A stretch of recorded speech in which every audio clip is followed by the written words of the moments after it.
오늘은 우리를 이끄시는 하나님이란 제목으로 하나님 말씀 증거하도록 하겠습니다. 혹시 여경지근의 법칙이라는 말을 들어보신 적 있습니까? 예전에 새벽 기도 때 제가 한번 인용한 적이 있습니다. 잠언 1장 7절의 말씀입니다. 여호와를 경외하는 것이 지식의 근본이거늘. 각 어절의 앞글자만 따서 여호와를 경외하는 것이 지식의 근본이라는 여경지근 되지 않습니까? 여호와를 경외하는 지식의 근본. 이렇게 여경지근의 법칙이라고 장로의 신학대학교 기독교학과 교수인 박상진 교수님께서 이 법칙을 창안해 내셨습니다. 어쩌면 이 법칙은 오늘을 살아가고 있는 한눈 팔 시간도 없이 숨가쁘게 맡겨진 학업 가운데 뛰어가고 있는 다음 세대 자녀들에게 여호와를 경외하는 지혜만큼은 제발 놓치지 말아달라고 부탁하는 기독교 교육가의 간곡한 부탁이기도 합니다. 저는 이러한 부탁이 꼭 다음 세대에만 한정되어 있다고 생각하지 않습니다. 오늘을 살아가는 저와 여러분에게도 적용된다고 생각합니다. 왜 그렇습니까? 여호와를 경외하는 것이, 여호와를 경외하는 지혜가 우리의 영적 최후의 보루가 되기 때문입니다. 이러한 영적 지혜의 보고로 알려진 잠언은 총 31장으로 구성되어 있습니다. 저자는 솔로몬으로 알려져 있고요. 또한 지혜서로 분류되어서 오늘을 살아가고 있는 우리들에게 두 가지 지혜의 측면을 말해주고 있습니다. 첫 번째는 하나님과 우리와의 관계 가운데의 지혜를 말하고 있고요. 또 다른 측면은 인간과 인간 사이의 관계에 대한 지혜를 말하고 있습니다. 어쩌면 광야와 같은 이민사회에 살고 있는 이방인으로 살아가고 있는 저희들에게 이런 수직적이고 수평적인 지혜는 우리가 기억해야 할 가장 지혜의 요소 중에 하나일 것입니다. 그래서 저는 오늘 잠언 16장 1절부터 3절까지의 말씀 가운데 우리를 이끄시는 하나님의 지혜 세 가지를 찾아서 함께 나누고자 합니다. 첫 번째입니다. 우리를 이끄시는 하나님은 우리들의 삶을 주관하십니다. 띄워주시면요 함께 읽겠습니다. 자막이 준비되어 있습니다. 시작. 첫째, 우리를 이끄시는 하나님은 우리들의 삶을 주관하십니다. 주관한다는 것은 무엇을 의미합니까? 주관한다는 것은 개입하시고 간섭하시고 관여한다는 것을 말합니다. 하나님의 입장에서 생각해 보면 인간들의 삶에 개입하시고 간섭하시고 관여한다는 것은 다소 조금 번거로운 일일 수도 있을 것이라는 생각을 해보았습니다. 마치 직장에서 어느 정도의 시간이 지난 상사들이 신입사원이 들어왔을 때 교육하게 되는 것을 볼 수 있습니다. 어쩔 수 없이 업무적으로 간섭해서 가르쳐야 하는 경우들이 종종 있습니다. 그럴 때마다 상사는 그 신입사원의 잘못까지도 일정 부분 감당하게 되는 것을 볼 수 있습니다. 잘 가르쳐서 잘하면 괜찮은데 이 직원이 잘 적응하지 못하면 채 몇 년도 되지 않아서 이직을 하게 되면 또 다른 사람을 가르쳐야 하는 곤란한 것을 겪기도 합니다. 한두 번 정도는 하겠지만 여러 번 하다 보면 자신의 업무에도 차질이 생기기 때문에 우리 사람들은 결코 달가워지 않는다는 사실입니다. 한 가지 예가 더 있습니다. 목사님, 이것은 회사, 직장의 업무에만 한정된 거 아닙니까? 라고 말할 수 있을 것입니다. 부모와 자식 간의 관계입니다. 부모가 자식의 그런 생활의 삶에 간섭하고 관여하는 경우들이 종종 있습니다. 어떤 경우입니까? 대학의 진로, 직장, 결혼, 여러 가지 문제에 우리 부모님들이 자녀들의 삶에 관여하는 경우들이 종종 있습니다.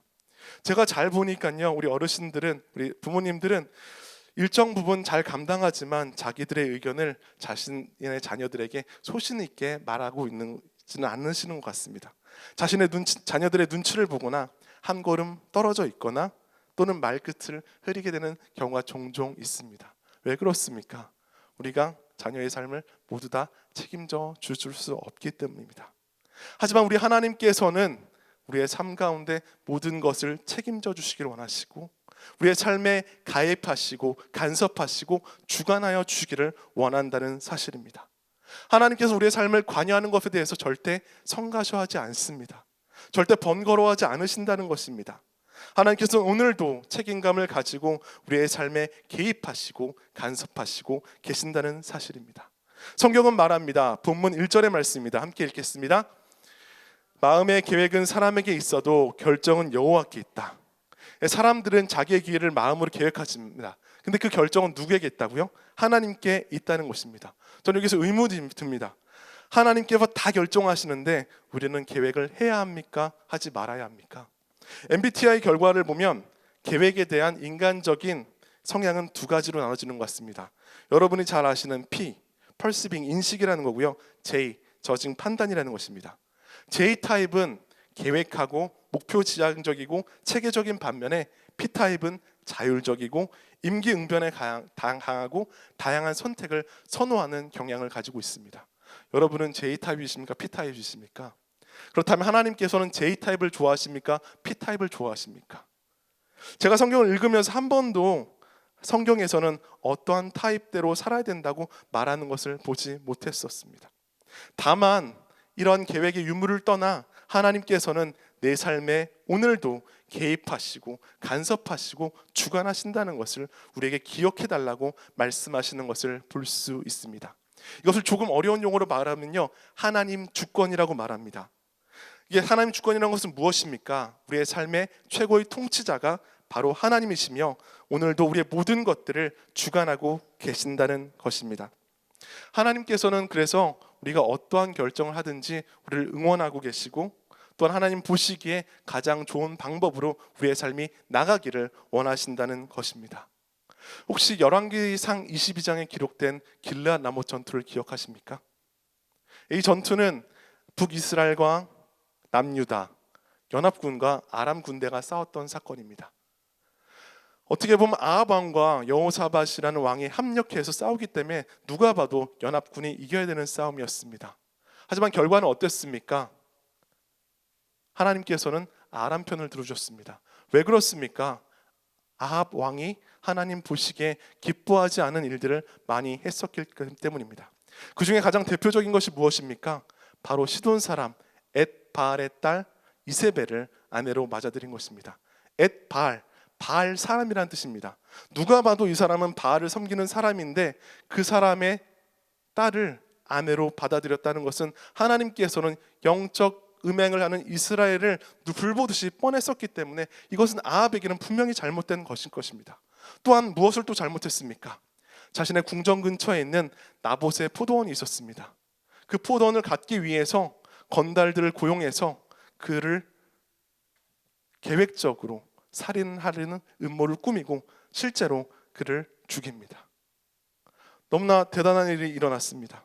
하나님께서는 그를 어떻게 했습니까? 열왕기상 22장 34절의 말씀입니다. 함께 읽도록 하겠습니다. 그런데 누군가가 무심코 쏜 화살이 이스라엘 왕의 갑옷 솔기 사이에 꽂혔습니다. 왕은 자기 전차의 병사에게 말했습니다. 전차를 돌려 싸움터를 빠져나가거라. 내가 부상당했다. 성경은 말합니다. 바로 누군가가, 무명의 병사가 아합 왕을 향하여서 무심코 쏜 화살이 갑옷 솔기의 사이에 꽂혔다고 합니다. 갑옷 솔기 사이, 옷깃을 말하는 것이 아닙니다. 갑옷과 갑옷 사이의 이음새 부분에 맞았다는 것입니다. 그렇다면 이 군사는 정말로 영웅과 같은 태성과 같은 사람이어서 그 화살을 쏜 것일까요? 아닙니다. 아합은 이 당시 전쟁터에 나갈 때 여호사밧이라는 남유다 왕에게 왕복을 입히고 자기는 혹시나 죽을까 봐 변장해서 나갔던 사람입니다. 어떻게 자기 마음대로 이렇게 꾸며봤지만 하나님께서는 그의 삶에 개입하시고 간섭하시고 또한 주관하시는 것을 보았다는 사실입니다. 사랑하는 성도 여러분, 우리의 계획은 하나님의 주권 아래에 있습니다. 우리의 어리석음은 하나님의 위대하심 아래에 있습니다. 우리는 우리의 한계를 인정하고 다시금 하나님의 무한하신 지혜를 인정해야 할 것입니다. 두 번째입니다. 우리를 이끄시는 하나님은 우리의 마음을 누구보다도 더 잘 아십니다. 본문 2절의 말씀 함께 읽도록 하겠습니다. 시작하겠습니다. 사람의 행위가 자기의 눈에는 다 깨끗해 보여도 여호와께서는 그 마음을 꿰뚫어 보인다. 사람들이 보기에는 자기 행동이 다 깨끗해 보인다는 사실입니다. 사실 저도 저를 잘 안다고 생각했었는데 최근에 여러 가지 일을 겪다 보니까 내가 나에 대해서 참 모르는구나를 알게 되었습니다. 하지만 하나님께서는 나보다 더 나를 잘 아시고 내 마음의 의도를 꿰뚫어 보신다고 성경은 말하고 있습니다. 혹시 거짓말해 보신 적 있습니까? 저는 있습니다. 선한 의도이든 나쁜 의도이든 거짓말을 할 때가 있습니다. 또한 그 거짓말에 선의적인 거짓말이 있고 불의한 거짓말이 종종 있습니다. 여러분 보시기엔 어떤 거짓말은 괜찮고 어떤 말은 괜찮지 않습니까? 세상에선 말합니다. 먼 훗날 그 거짓말이 드러났을 때 상대방에게 용서받을 수 있는 거짓말이면 괜찮다고. 그렇습니까? 네, 그럴 수도 있을 것 같습니다. 하지만 우리 믿는 사람들에게는 어떻습니까? 먼 훗날이 아니라 하나님께서 보시기에 우리의 거짓말이 떳떳하다면, 용서받을 수 있는 거짓말이라면 가능하지 않을까라는 생각을 해보았습니다. 하나님께서는 이처럼 우리에게 마음을 꿰뚫어 보시며 그 상황 가운데 이 길을 가야 된다는 것이 아니라 융통성 있게 우리의 삶을 바라보신다는 것입니다.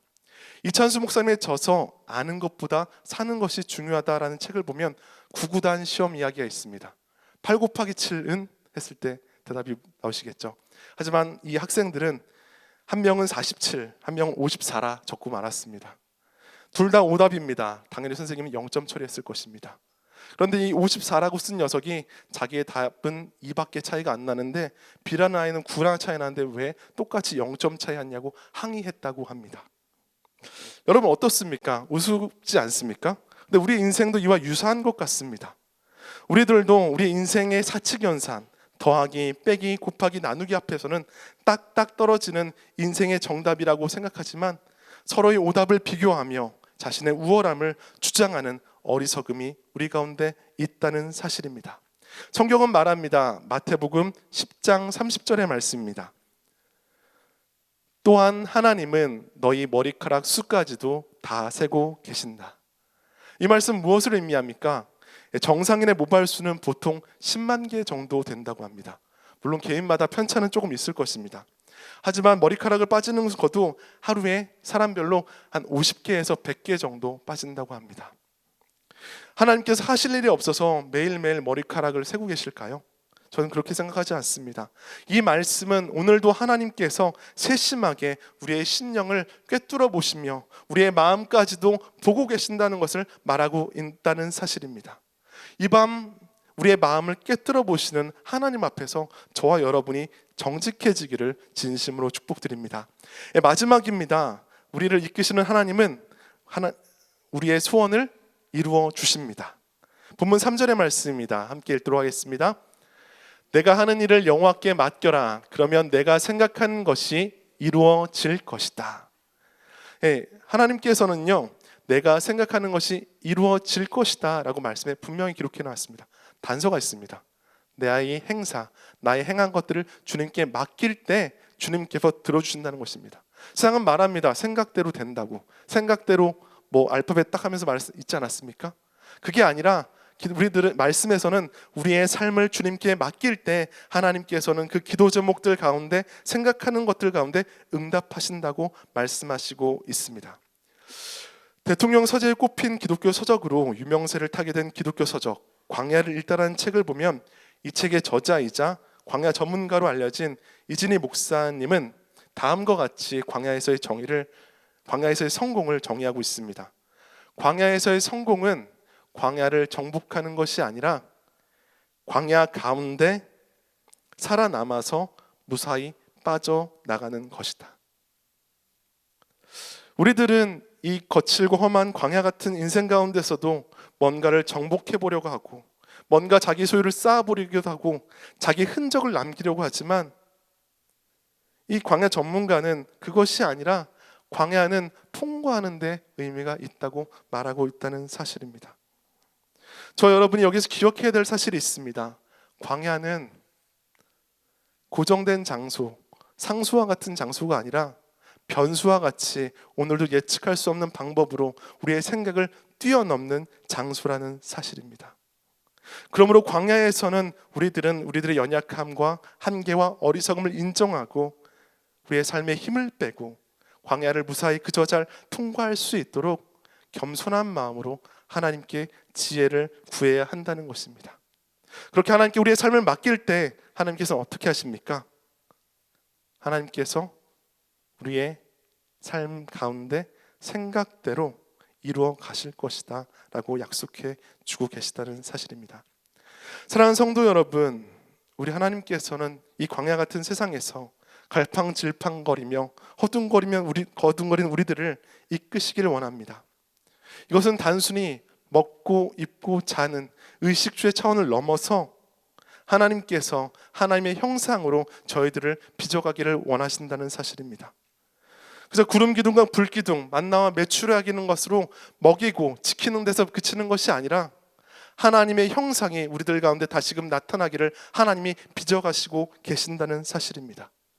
우리를 이끄시는 하나님은 우리의 삶에 적극적으로 개입하시는 하나님입니다.